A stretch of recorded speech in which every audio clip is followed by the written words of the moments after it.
right, I'm going to go over a couple ways of getting the best results out of using the adjustable Pinch Perfect tumbler wrapper. And first off, you take your design that's already pre-cut, set it down on just to get it flush on the bottom. And you can either take it to where you're holding the paper here or just on the ends and just go ahead and you just rock it in. Because we're not going to really worry about what happens right now. Just do it a few clips. We want to be a little bit past halfway would be ideal. Now I'm going to go ahead and make this really bad. So look right there, I went and I turned it too much. How do you fix it? The easiest way to do it is you can just go ahead and pull on one side and the wrapper itself is going to go ahead and make it nice and tight again. Tight enough to lift it. But now you get a good visual. So you have your hands free to go ahead and get a good visual here and get a good visual on this end, making sure that it's tight around and that there's no air pockets in there.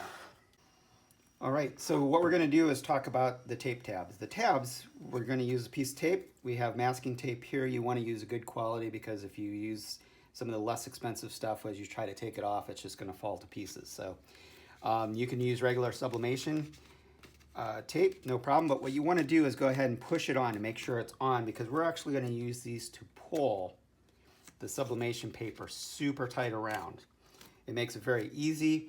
If you look, I can take as much time as I want to add this on. There's no pressure. There's no trying to hold things, trying to do two things at one time.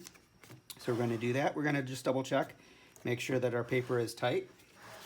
And like I said, we can either pull this way towards ourselves or we can push away and do it that way too. So either way works.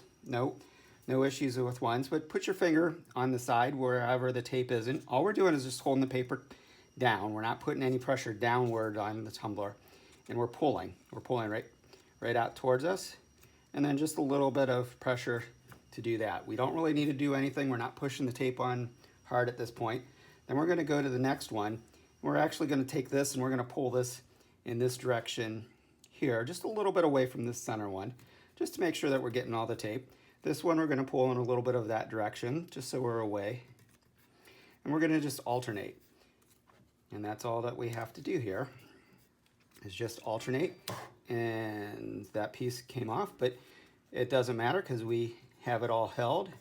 We'll do that. Now it's in there. What I'm going to do is go ahead and lift it up. We're going to pull it out. We can hit the release button if you want to. And if you look, I'm just holding right on the paper, and it's nice and tight. It's flush on the bottom. If you want to even flush it up, you could kind of just move it, but it's nice and tight around the tumbler. You can go ahead and finish taping it up if you want to add a pressure now to go ahead and get your seams, and whatever other methods you like to tape the top and the bottom and the seam, go ahead and do it whatever way you want to.